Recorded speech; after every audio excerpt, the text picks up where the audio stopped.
Today, we will study the liabilities of parties, sections 60 to 69, under the Negotiable Instruments Law. First, let's talk about the liability of maker under section 60. It says, the maker of a negotiable instrument, by making it, engages that, number 1, he will pay it according to its tenor, and number 2, admits the existence of the payee and his then capacity to endorse. So here, naglagay ako ng sample ng promissory note. We see the parties to the promissory note. We have here the maker. Sino ba si maker? Ito si Pedro Santos. Siya yung maker. Siya yung promissor. Siya yung nagsasalita dito. He's the one making the promise. And the promisee, the payee, is Juan de la Cruz. So, what are the undertakings of the maker? He says, by making it, the maker engages that he will pay it according to its tenor. So, pag binigyan ka ng promissory note, para na rin sinasabi sa'yo na on due presentment, I will pay it according to its tenor. Anong ibig sabihin nun? He will pay it according to the terms as shown in the promissory note when it was issued to you. Okay, so, and then the second engagement or the second liability of a maker is that he admits the existence of the payee and his then capacity to endorse. Therefore, based on the second engagement of the maker, he cannot set up the following defenses: that the payee is a fictitious or non-existing person, that he is a minor, that he is insane or suffering from any other incapacity that renders him incapable of entering into a contract, or that the payee is a corporation acting ultra vires. Kasi yun ang kanyang engagement o kanyang liability. So, I think we have studied this in section 1. Section 61, Liability of Drawer. The drawer, by drawing the instrument, admits the existence of the payee and his then capacity to endorse, and engages that, on due presentment, the instrument will be accepted or paid or both according to its tenor, and that if it be dishonored and the necessary proceedings on dishonor be duly taken, he will pay the amount thereof to the holder or to any subsequent endorser who may be compelled to pay it. But the drawer may insert in the instrument an express stipulation negativing or limiting his own liability to the holder. So, dito naglagay din ako ng sample ng bill of exchange at makikita natin na ang drawer dito ay si Pedro Santos. Okay? Si payee, of course, Juan de la Cruz. Si drawee, si Carlos Reyes. He is the drawee. So, Pedro Santos is ordering Carlos Reyes to pay Juan de la Cruz. So, unlike in promissory note, dalawang parties lang, the maker and the payee, sa bill of exchange, tatlong pangalan makikita natin sa standard form. Makikita natin yung pangalan ni drawee, pangalan ni drawer, at saka pangalan ni payee. The drawer is Pedro Santos, the drawee is Carlos Reyes, and the payee is Juan de la Cruz. Ano yung engagement ni drawer? Kasi ang section 61 ay liability of drawer. The drawer, by drawing the instrument, admits the existence of the payee and his then capacity to endorse. Ibig sabihin, a drawer cannot raise the defense that the payee is a fictitious person, that he is a non-existing person, that he is a minor, insane, or suffering from any other incapacity that renders him incapable of entering into a contract, or that the payee is a corporation acting ultra vires. Yung pangalawang engagement niya ay medyo mahaba-haba dito.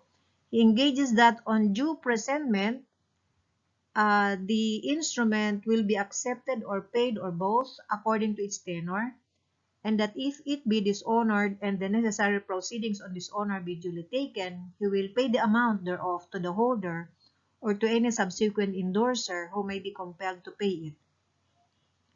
Ibig sabihin, pagka nag-issue ng Bill of Exchange si Drawer, sinasabi niya na pag i-present mo yan kay Drawer na itatanggapin at si Drawer ay babayaran ka, pero kung hindi niya tinanggap at hindi kanya binayaran, ako ang magbabayad. Yan ang sinasabi basically ni Drawer.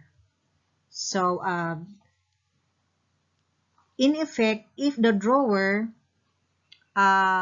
issues a bill of exchange or a check, he is actually saying to the payee, if this instrument is presented for acceptance, it will be accepted by the drawee. Or if not, on due notice, I promise to pay it. And further, if it is accepted and presented for payment at the day of maturity, but dishonored by non-payment, on due notice of that fact, I will pay. So, nangangako si Drawer na in the event na hindi binayaran ni Carlos Reyes, hindi niya tinanggap yung utos, ay siya ang magbabayad. Yun ang kanyang engagement. Section 62, Liability of Acceptor. The acceptor, by accepting the instrument, engages that he will pay it according to the tenor of his acceptance and admits A. The existence of the drawer, the genuineness of his signature, and his capacity and authority to draw the instrument, and letter B. The existence of the payee and his then capacity to endorse. So here is an example of the bill of exchange, and the acceptor here is Carlos Reyes. The acceptor is the drawee that accepts. So, pag tinanggap niya yung utos ni drawer na bayaran si payee, then nagiging acceptor siya sa section 62. How does he accept? He accepts by signing his name. Where does he sign his name? Anywhere. But usually, opposite his name. Sa katabi ng pangalan niya, next to his name, dapat pumirma siya dyan, o kaya kahit saan, sa harap. Halimbawa, sa taas ng instrument, sa baba, sa margins, o kaya sa likod, kahit saan pwede siyang pumirma. And that will be an indication that he is accepting the order. Therefore, he is now an acceptor. And an acceptor has the following liability. Letter A, the acceptor, by accepting, admits the existence of the drawer and the existence of the payee. Ibig sabihin, he is saying that the drawer and the payee are not fictitious persons, they are not non-existing person, they are not minors, they are not insane, they are not suffering from any incapacity that renders them incapable of entering into a contract, or they are not corporation acting ultra-virus.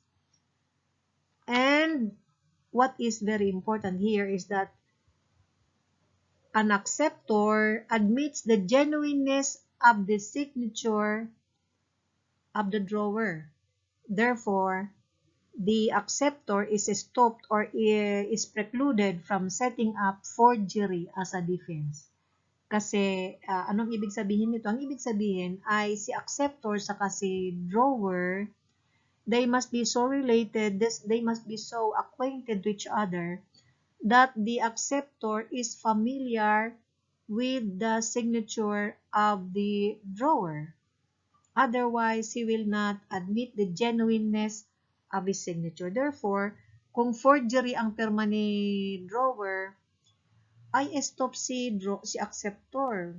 Hindi niya pwedeng sabing, ay forgery pala yan. Kasi oras na tinanggap niya yung utos ni drawer na bayaran si payee, the moment he accepts the order, he admits the genuineness of the signature of the drawer. Therefore, he cannot later on say that, ay, excuse me, forgery pala yun. Stop siya. So, those are the liability of an acceptor. So, remember, an acceptor is the drawee that accepts.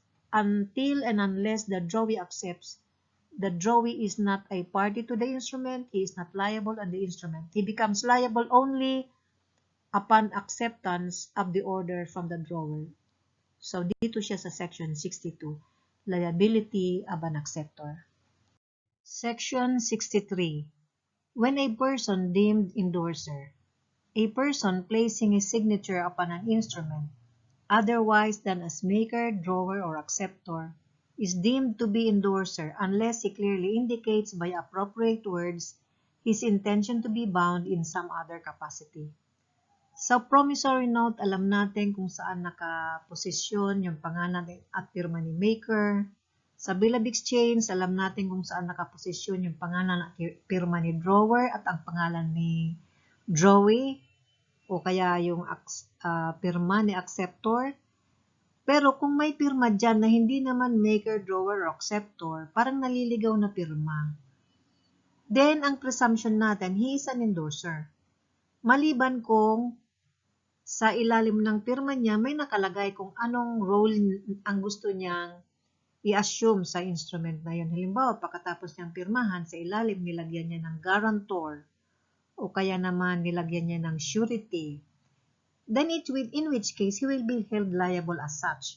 Pero kung blank signature lang, wala namang nakalagay kung anong role niya sa instrument na yan, hindi naman siya maker, hindi drawer, hindi acceptor, then he will be deemed to be an endorser and he assumes or incurs the liability of a general endorser under sections 65 and 66. Section 64, Liability of Irregular Endorser. Where a person not otherwise a party to an instrument places thereon his signature in blank before delivery, he is liable as endorser in accordance with the following rules. A. If the instrument is payable to the order of a third person, he is liable to the payee and to all subsequent parties. B. If the instrument is payable to the order of the maker or drawer, or is payable to bearer, he is liable to all parties subsequent to the maker or drawer. And C. If he signs for the accommodation of the payee, he is liable to all parties subsequent to the payee. Etong irregular endorser, para itong endorser sa 63. Pumipirma siya sa instrument bago ito i-deliver sa endorsee o sa holder. Pero hindi malinaw kung anong role niya. Hindi naman siya maker sa promissory note, hindi naman siya drawer, hindi rin naman siya drawee or acceptor. Basta lang siya pumirma. Ito'y pwedeng hindi niya sinasadyang napapirma siya o pwede rin sinadya niya. Ano yung situation na pwedeng sinadya niya? Halimbawa, si A, may anak si B. Si B nag-issue ng promissory note or bill of exchange. Pero duda si A, baka kulang ang pera ni B. Baka hindi niya makomply ang kanyang obligation. So, bago dineliver yung promissory note o yung bill of exchange, pumirma si A, yung parent, yung mother, for example. Ano ang purpose niya? Ang purpose niya, in case hindi kaya ni B or halimbawa ma-dishonor ni B, pwedeng siya ang sasalo ng liability or obligation. In the event na ma-dishonor ni B dahil kulang ang pera ni B sa bank, for example, in case of a check. So, pwedeng sinasadya ito. So, anyways, ang classification niya ay irregular or anomalous endorser. Ito yon. So, the consequences are in letters A, B, and C. He will be liable. The endorser, irregular or anomalous endorser, will be liable to all subsequent parties. Section 65. Warranty where negotiation by delivery and so forth. Every person negotiating an instrument by delivery or by a qualified endorsement warrants A. That the instrument is genuine and in all respects what it purports to be. B. That he has a good title to it. C. That all prior parties had capacity to contract. And D. That he has no knowledge of any fact which would impair the validity of the instrument or render it valueless. But when the negotiation is by delivery only, the warranty extends in favor of no holder other than the immediate transferee. This section covers two types of negotiation. First, negotiation by delivery, meaning this is the negotiation of an instrument payable to bearer, and a qualified endorsement, this is a sans recourse endorsement.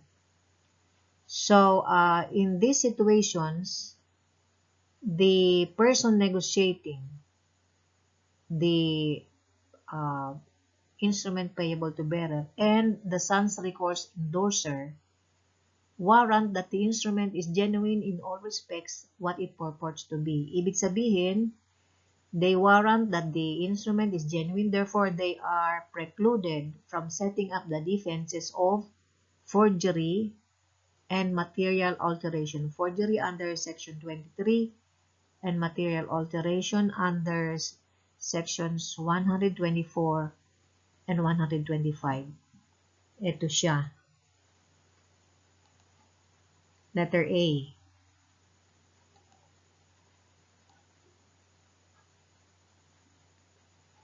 They warrant that the instrument is genuine in all respects what it purports to be. And furthermore, they warrant that all prior parties had capacity to contract, among others. Ibig sabihin, they are precluded from setting up the defense that a prior party or some prior party are fictitious persons or non-existing persons, or are minors, insane, or suffering from any other incapacity that rendered them incapable of entering into a contract, or a corporation acting ultra vires.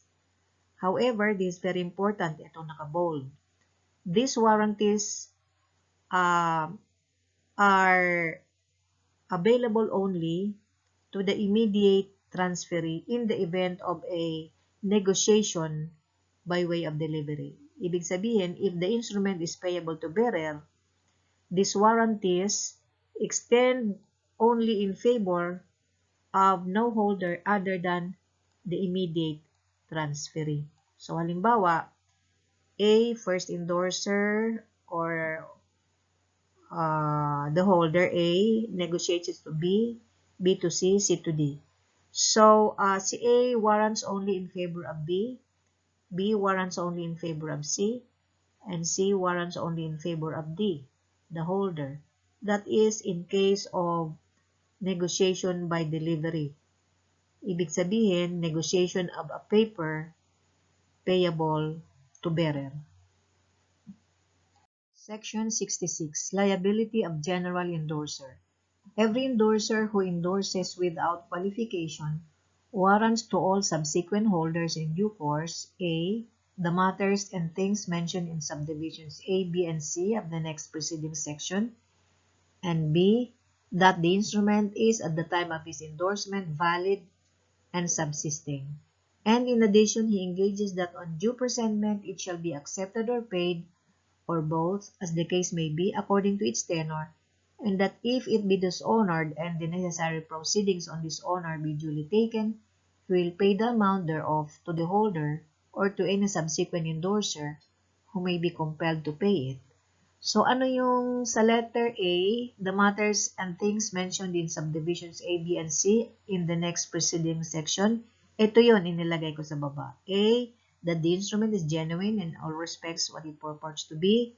B, that he has a good title to it, and that all prior parties had capacity to contract. So, kasama ito sa mga warranties ng general endorser. And in addition to this, we have letter B, that the instrument is at the time of his endorsement valid and subsisting. Section 67. Liability of endorser where paper negotiable by delivery. Where a person places his endorsement on an instrument negotiable by delivery, he incurs all the liability of an endorser. So, alam na natin na ang instrument payable to bearer is negotiated by mere delivery under Section 30. Iaabot mo lang siya, and whoever might be the possessor is the holder of the instrument. He is the one entitled to the payment on the instrument. Ibibigay. As against a instrument payable to order, dalawang stages. First, you endorse, meaning you sign the instrument and you deliver. Pero pagka payable to bearer, you just deliver, you don't endorse, you don't sign. However, Where a person places his endorsement on an instrument negotiable by delivery, ibig sabihin, kahit na siya bearer instrument, pumirma pa rin siya, nag-endorse niya. Anong effect nun? The effect is, he incurs all the liability of an endorser under Section 65 and 66, yung kababasa pa lang natin kanina. Section 68, Order in which endorsers are liable. As respect one another, endorsers are liable prima facie in the order in which they endorse. But evidence is admissible to show that, as between or among themselves, they have agreed otherwise. Joint payees or joint endorsees who endorse are deemed to endorse jointly and severally. So, this is a presumption only that endorsers are liable in the order that they sign. Ito, may inilagay ko sa taas. Here is the payee, the first endorser. He endorses the instrument to B, B endorses it to C, C to D, and D to E, holder. Okay. So, ang presumption, ganyan ang order of endorsement. Pero pwede naman na parole evidence is available to show otherwise. Pwedeng si B, may usapan sila ni D, na actually nauna si D, pero naunang pumirma si B. Pwede naman ganon. Parole evidence is available. And joint payees or joint endorsees who endorse are deemed to endorse jointly and severally. Ibig sabihin, solidary ang obligation ng joint payees at joint endorsees. Section 69, Liability of an agent or broker. Where a broker or other agent negotiates an instrument without endorsement, he incurs all the liabilities prescribed in Section 65 of this Act, unless he discloses the name of his principal and the fact that he is acting only as an agent. So we relate this to sections 18, 19, and 20. These sections prescribe the requirements for an agent or broker to be not personally liable. Ano yung requirements? Number one, that they are authorized, they have the proper authority from their principal. Number two, that they use words indicating that they are acting merely as an agent or representative. And number three, which is very important, that they disclose their principal. If any of these requirements is not present, then the agent or the broker assumes personal responsibility and incurs the liability of an endorser under Section 65. This is the end of the liabilities of parties.